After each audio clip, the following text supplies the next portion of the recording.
Et puis la deuxième chose que je voulais dire, c'est sur les agents d'influence. Certes, on ne parle plus de Poutine et on ne se réclame plus de Poutine aujourd'hui. Mais le chaos qu'on entretient en France, il favorise la Russie dans le sens où il détourne l'attention de nos dirigeants politiques sur cette guerre qui se passe en Europe. Et alors qu'on devrait faire des efforts pour soutenir l'Ukraine, eh bien évidemment, on change notre attention, on détourne de ce conflit et on fait baisser le soutien aux Ukrainiens. Ça, c'est clair.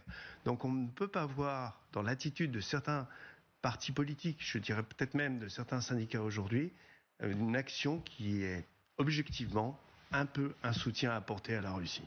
Redites-moi cette phrase, que je sois sûr d'avoir bien compris. Je dis que le soutien qui est apporté aujourd'hui à des manifestations de grande ampleur, ce chaos qu'on entretient en France, par les manifestants d'aujourd'hui, il est probablement non seulement inspiré par des raisons tout typiquement françaises, mais pourquoi est-ce qu'on n'y verrait pas aussi dans les actions de certains à l'extrême droite et à l'extrême gauche, une manière d'entretenir le chaos et ainsi de favoriser l'action des Russes? Vous pensez qu'il y a ça dans une frange minoritaire des manifestants? Non, mais il n'y a pas des manifestants, certainement pas.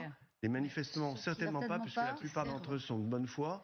Mais les gens qui les manipulent, les bad blocs...